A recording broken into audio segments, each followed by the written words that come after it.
اتقوا اللہ وکونوا مع الصادقین. بلند تر صلوات.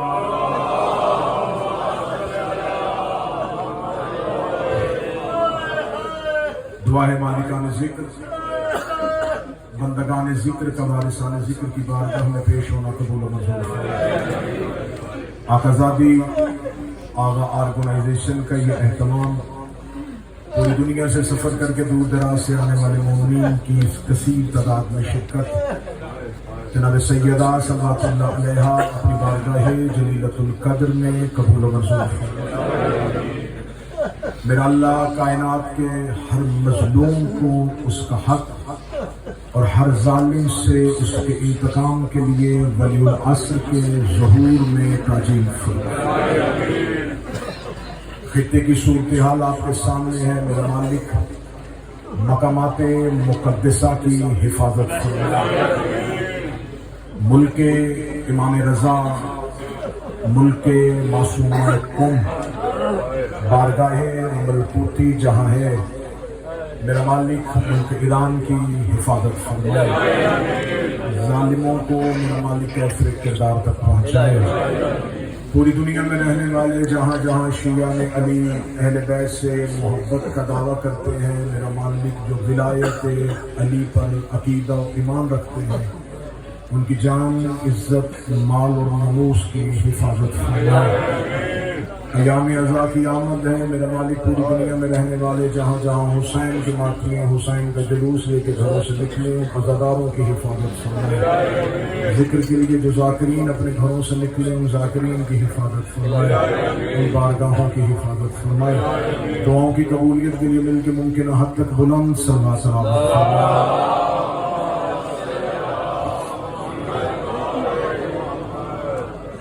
یقیناً سیدہ طاہرہ بلند صلوات.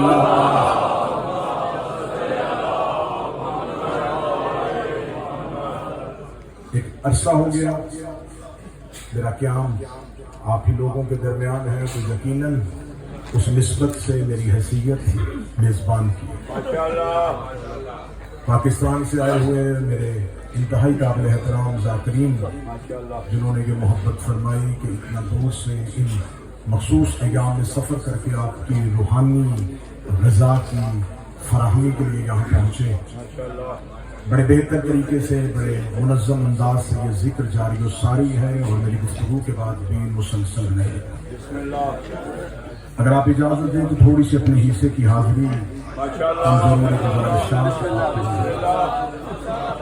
میں نے آپ کے سامنے اللہ کے قرآن سے ایک آیت کریمہ تلاوت کی جس میں خدا مخاطب ہے صاحبان ایمان سے. عرب کا انسان مکہ کے صحرا میں بت پرستوں کے درمیان کھڑے ہو کے زہرا کے بابے نے کہا کہ اللہ ایک ہے. یہ کائنات کی سب سے بڑی سچائی تھی جو کائنات کے سب سے بڑے جھوٹوں سے ہضم نہیں ہو رہی.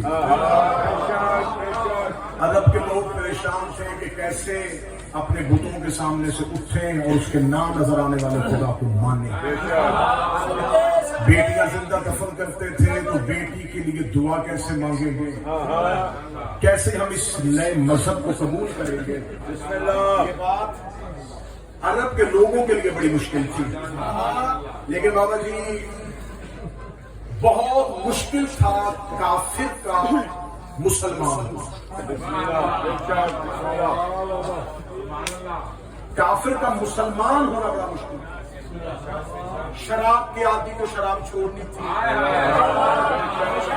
بت پرست کو اللہ کی عبادت کرنی تھی. تو یہ مشکل ترین تھا ان کا اسلام قبول کرنا. لیکن جب وہ اسلام لے آئے تو انہوں نے سمجھا کہ شاید اللہ کی یہی ہم سے خواہش تھی جو پوری ہو گئی. جب وہ اسلام لے آئے تو خدا نے دوسری آیت بھیج دی. میرا حبیب یہ جو تیرے پاس آ کے کہتے ہیں کہ ہم ایمان لے آئے، ان سے کہو ایمان تمہارے دلوں میں ابھی داخل ہی نہیں ہوا.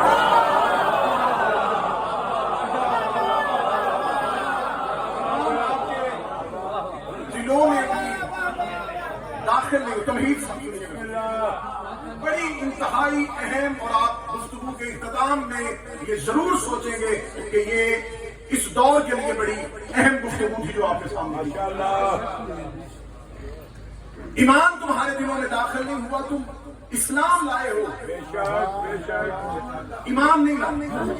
اب مشکل ترین کام تھا انہی کافروں کا اسلام کے بعد ایمان لانا۔ اسلام کے بعد ایمان لے آنا ان کے لیے بہت مشکل ہے۔ انہوں نے یہ مشکل مرحلہ بھی طے کر لیا۔ اب انہوں نے کہا شاید اب اللہ ہم سے راضی ہو گیا، اب خدا ہم سے کچھ نہیں سنے۔ یا فوراً جبرائیل امین زمین پر آئے اور رسول سے آ کے کہا یہ تو تیری صحبت میں بیٹھے ہیں، اب گفتگو ان سے کر، کیونکہ اب یہ ایمان لے آئے ہیں۔ انہیں کہے یا ایھا الذین آمنوا، اے وہ لوگ جو ایمان لے آئے ہو، اتقوا اللہ، اب تقوی اختیار کرو، وکونوا مع الصادقین، اور صادقین کے ساتھ۔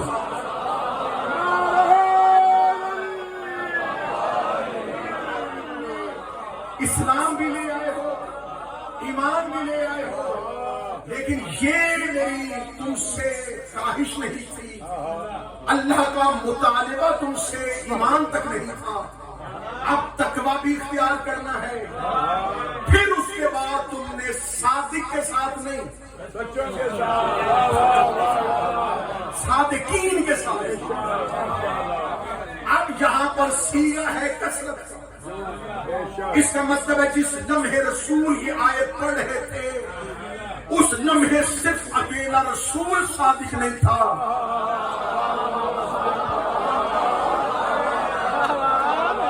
کچھ اور بھی صادقین تھے جن سے اللہ کہہ رہا تھا ان کے ساتھ۔ اب اس کا مطلب ہے کہ صادقین دور رسول میں موجود تھے۔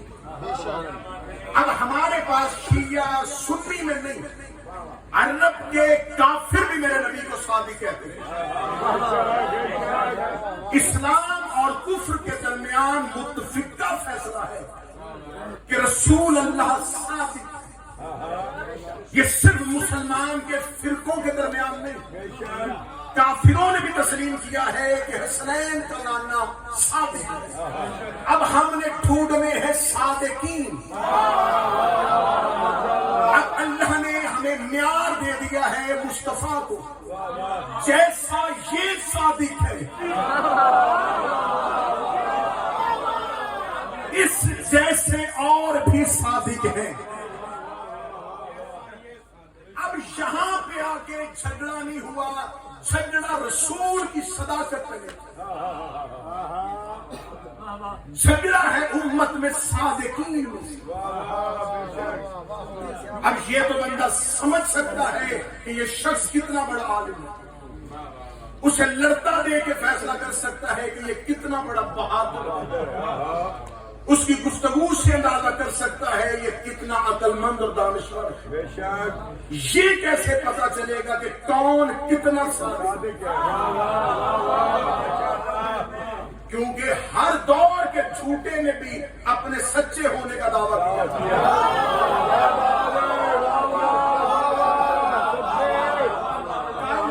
کوئی شخص اپنے آپ کو جھوٹا نہیں کہتا، ہر کوئی کہتا ہے میں سچا ہوں، تو پھر کیسے پتا چلے کہ صادقین کون سے؟ میں گھنٹوں کی تقریر منٹوں میں کرنا چاہوں گا۔ اسلام میں ایک جنگ ایسی ہوئی ہے جو طاقت کی بنیاد پہ نہیں ہوئی، صداقت کی بنیاد پہ۔ حسین ہاتھوں کو سلامت رکھے، آپ نے سفر آسان کر دیا، آپ نے تقریر مختصر کر دی۔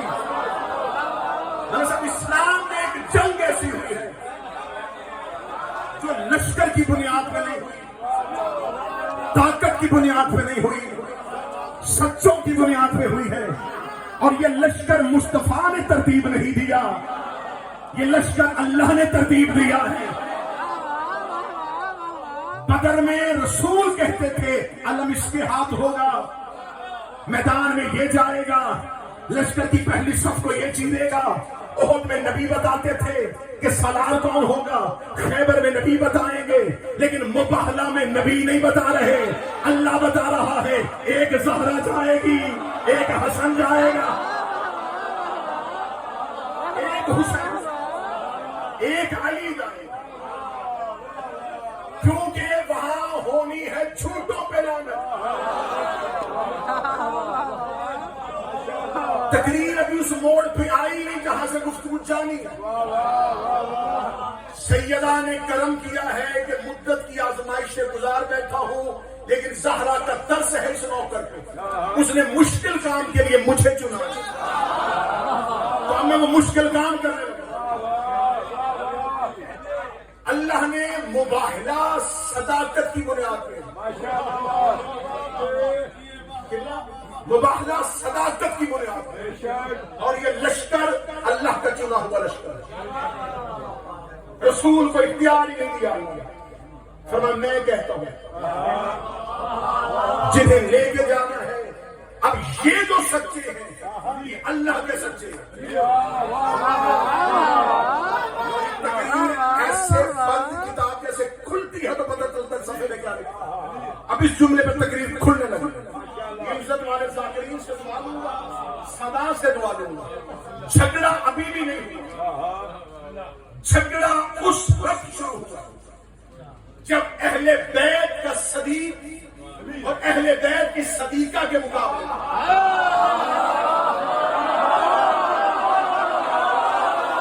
بولے وہ ہاتھ جو زہرا کے حق میں بولنا چاہتا ہے۔ جھگڑا اس وقت شروع نہیں ہوا، مباہلہ میں جنگ نہیں ہوئی، مباہلہ میں لڑائی ہوئی نہیں، لڑائی مباہلہ کے بعد شروع ہوئی ہے۔ یہ خاموش گئے، خاموش آ گئے۔ جب لڑائی ہونی نہیں تھی اللہ نے بھیجے کی، وہ جب مباہلہ میں جنگ شروع ہوئی تھی آج تک شروع ہے۔ مباہلہ کا لشکر آج بھی میدان میں کھڑا ہے۔ جھگڑا تب ہوا جب اہل بیت کا صدیق اہل بیت کی صدیقہ کے مقابلے امت نے اپنا صدیق بھی بنا لیا،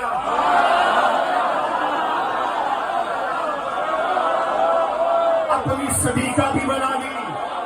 مجھے حسین کی عزت کی قسم اس کیمرے نے پوری دنیا میں اس مجلس کو نشر کرنا ہے۔ بہت سے کان اس لفظ کو سنیں گے، بہت سی آنکھیں اس تقریر کو دیکھیں گی۔ میں جملے اس ذمہ دار مجمع میں کہہ رہا ہوں، تم اپنا صدیق بنا لیتے، تم اپنی صدیقہ بنا لیتے، مجھے منبر کی عزت کی قسم ہے ہمیں تم سے کوئی کھلا نہ ہوتا۔ لوگوں نے اپنے خدا بنائے، لوگوں نے اپنے نبی بنائے، لوگوں نے اپنے امام بنائے۔ ہمیں نہ کسی کے مذہب سے غرض ہے، ہم نہ کسی کے گھر لڑنے کے لیے جاتے ہیں، ہم اپنے صدیق کو مانتے، اپنی صدیقہ کو مانتے۔ لیکن جھگڑا تب ہوا جب اہل بیت کی صدیقہ کے مقابلے پہ امت کا صدیق آ گیا، اور اہل بیت کے صدیق کے مقابلے پہ امت کے صدیق۔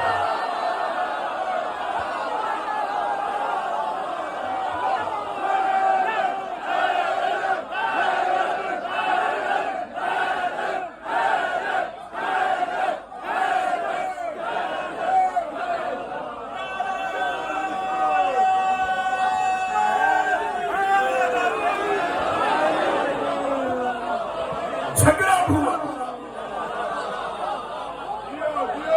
اہل بیت کی صدیقہ، امت کا صدیق،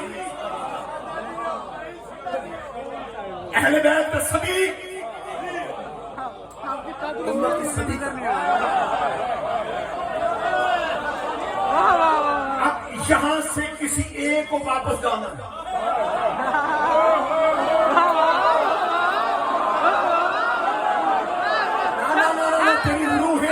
بدن سے نکلے گی اور نجف میں علی کی زرعی کا طواف کرے گی۔ فتح لینے کے لیے باغات کے مطالبے کے لیے نہیں گئی تھی زہرا، زہرا دربار میں صداقت لے کے گئی تھی۔ علی جمل میں قصاص دینے نہیں گیا تھا، علی جمل میں صداقت لے گیا۔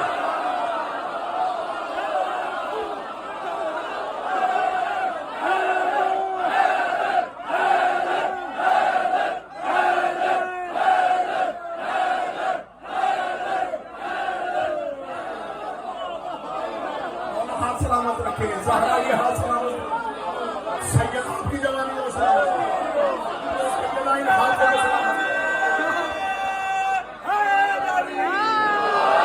بحث ختم، نیا زاویہ، بالکل نیا زاویہ۔ پیر صاحب میں اس بات سے بحث ہی نہیں.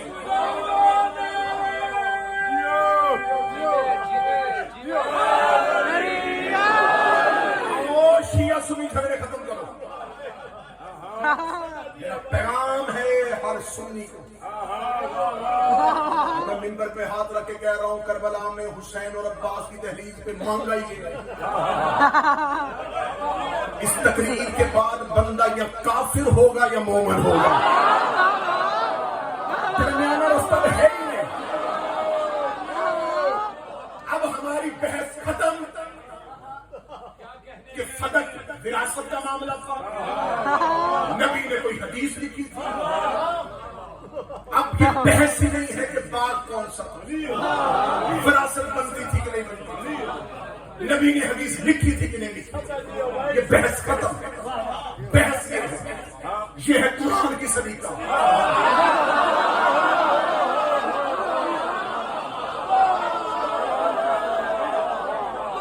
یہ ہے تاریخ کا صدیق.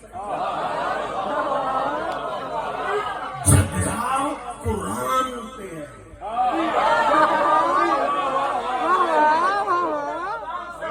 جملہ میں دھیما کہوں گا لیکن اس کا نتیجہ بڑا اونچا ہے.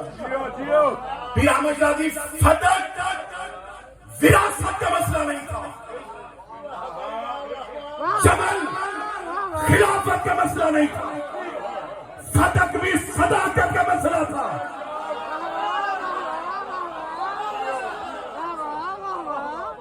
جمل کی صداقت. فتح اور جمل کے تاریخی حقائق میں نے جانا ہی نہیں, بہت تفصیل سے پڑھ چکا ہوں.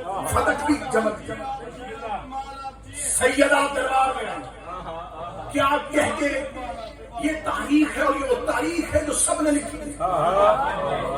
تم اپنی مرضی کا ہسٹورین اٹھاؤ, تم اپنی مرضی کا ابن اسحاق سے شروع ہو جاؤ اور ابن خلدون سے گزرتا ہوا شمس نوامی تک پہنچ. تیرے تمام مورخین نے لکھا کہ سیدہ دربار میں گئے یہ کہہ کے بیوی کی وراثت لی گئی. میں فضائل پڑھ رہا ہوں. یہ کہہ کے لے لیا گیا یہ امت کا حق ہے, کیونکہ نبی تو چھوڑ کے جاتے وہ سب کا لکھے. یہ کیمرہ دوسرا سوال اور پھیلائے نہیں. اگر فتح امت کا حق تھا تو صدقہ تقسیم کیوں نہیں ہوا؟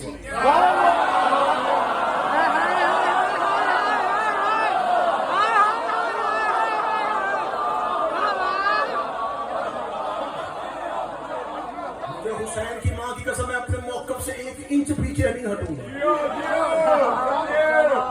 ملک ملک ملک ملک ملک جتنے ملک چھوڑوں گا 4 گز مٹی تو کہیں نہ کہیں مل ہی جائے گی.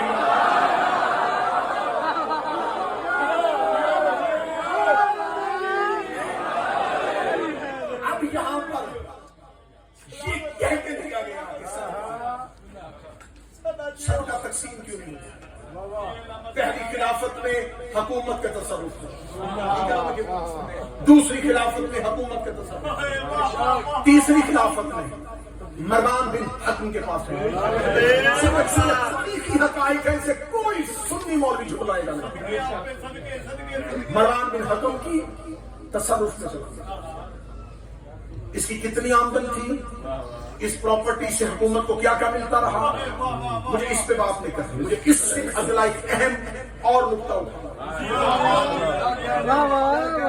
یہ تاریخ اسلام کی پہلی خلافت سے لے کے تیسری خلافت تک بن وہ آمدنی ہے کہ جو آمدن ہوئی ہے خرچہ نہیں ہوا.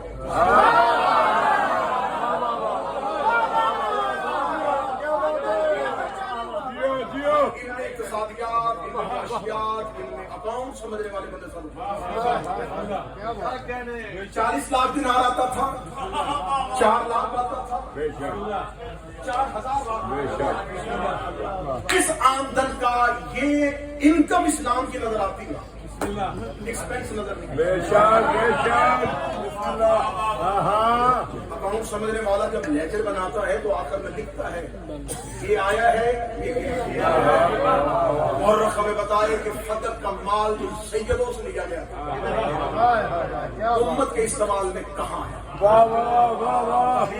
بھی ہو گئی, مورخ خاموش ہو گئے, لیکن حقائق کبھی بھی چھپیں گے. ایک جگہ سے یہ ساری آمدن اکٹھی مل گئی.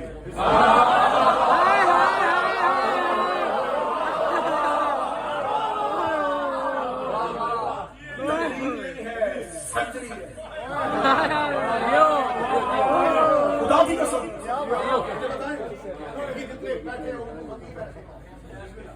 یہ تقریر نہیں، یہ تاریخ ہسٹری کا ایک ایسا آپریشن ہے، ایسے حقائق ہیں جن کو چھپایا جا رہا ہے. اوپر طرح طرح کے سوالات، نہیں یہ تھا وہ تھا وہ تھا. اصل چیز کیا پڑ جائے؟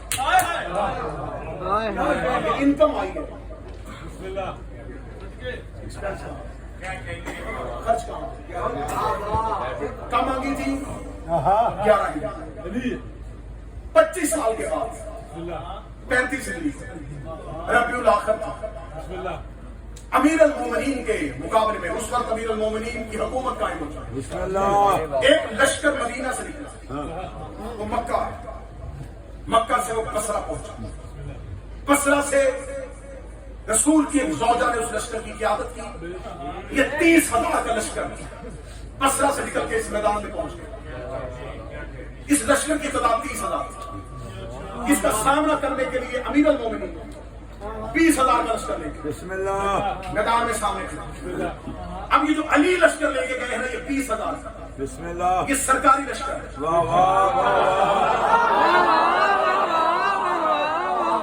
نہیں بولے گا تو پھر میں کیا پڑھوں؟ یہ لشکر، یہ فوج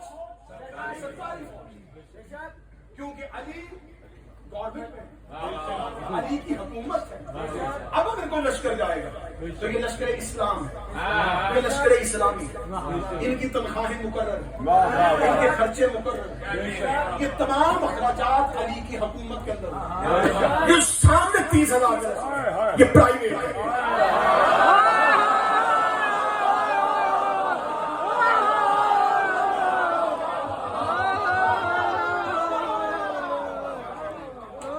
کسی حکومت کی جانب سے نہیں آئے.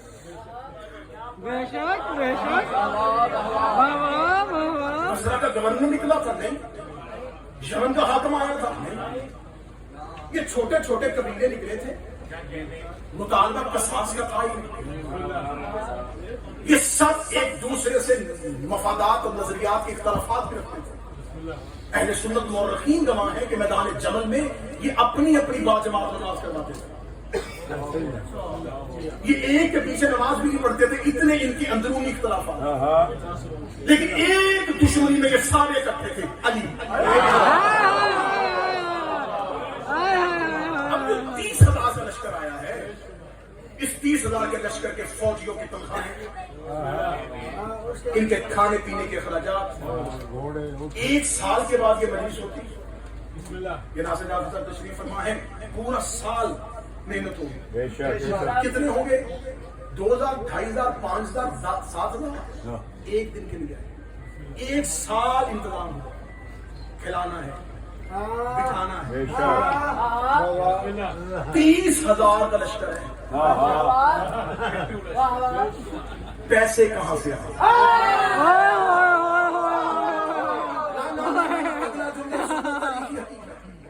جو لشکر کو کمان کر رہی ہے وہ خرچ کر نہیں سکتی، کیونکہ نبی جو چھوڑتے ہیں وہ صدقہ ہوتا ہے.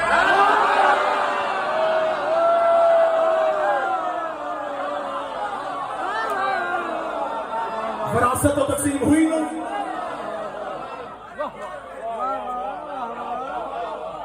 پراپرٹی تو نبی کی تھی نہیں نا، وہ تو امت کی تھی.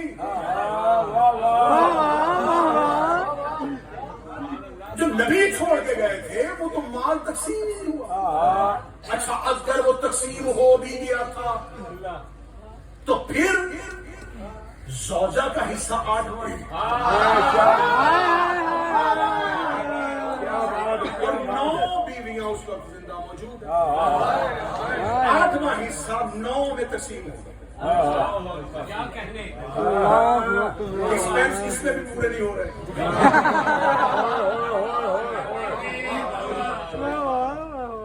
اب اس تقریر کو میں ایسے گھماتا رہوں گا، میرے ساتھ چلتے رہیں گے.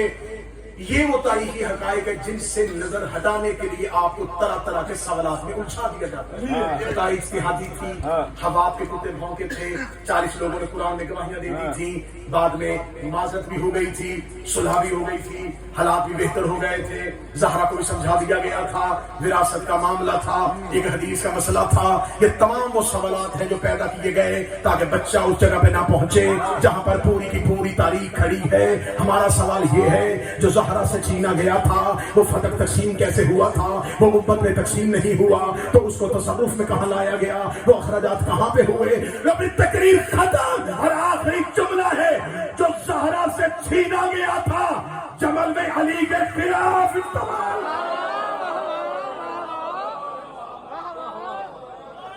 یہ جمل میں ہے.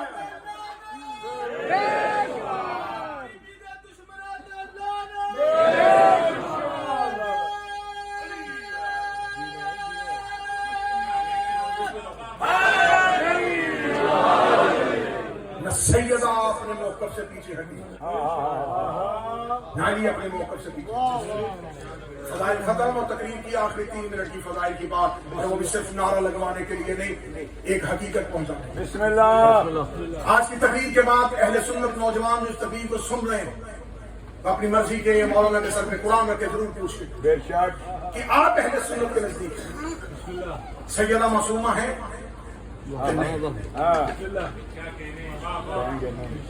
سوال ہے نا, بے شک سوال نہیں ہوتے, بے شک ہم سوالات کے جوابات نہیں دیتے. بے شک یہ کیوں, یہ کیوں, یہ کیوں, یہ کیوں, یہ کیوں, یہ کیوں. ایک سوال ہم پیدا کر رہے ہیں, سیدہ معصومہ ہے؟ اگر مولانا کہیں کہ نہیں, اس کے سامنے فوراً میرے اہل سنت بھائی جو اس تقریر کو سن رہا ہے اس کے سامنے فوراً انما یرید اللہ کی آیت پڑھنا اور اسے کہنا بنص قرآن عصمت زہرا ثابت. سبحان اللہ, ماشاءاللہ. وہ کہے گا ہاں ہاں ہاں ہاں زہرا معصوم ہے. اسے کہنا معصوم کی تعریف کیا ہے؟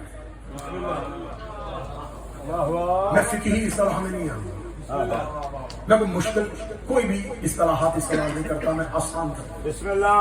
معصوم اسے کہتے ہیں جس سے کبھی پوری زندگی میں کوئی خطا سرزد نہ ہو. سبحان اللہ.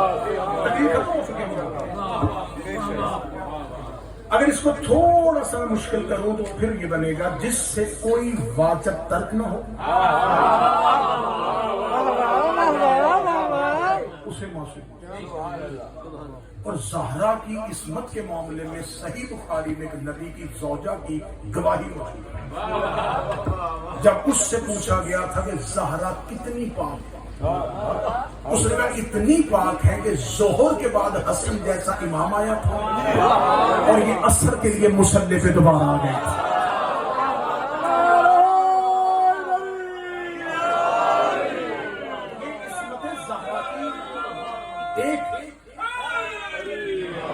یہ عصمت زہرا میں گواہی صحیح بخاری میں موجود ہے. سیدہ ہے معصوم. معصوم وہ ہے جس سے واجب ترک.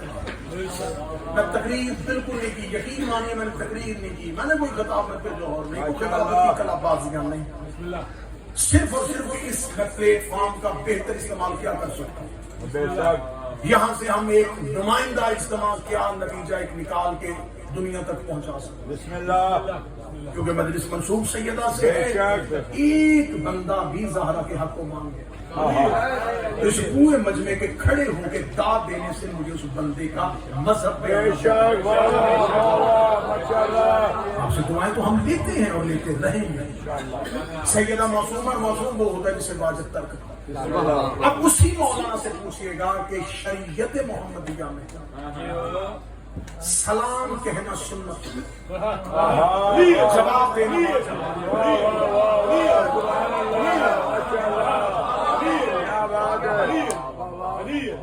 سلام کہنا سنت ہے کہ جواب دینا واجب. مذہب جعفریہ بھی کہتا ہے کہ حتیٰ کہ تم حالت نماز میں بھی ہو اور تمہارے کان میں سلام کی آواز کہتے نماز جواب دو, کیونکہ واجب میں واجب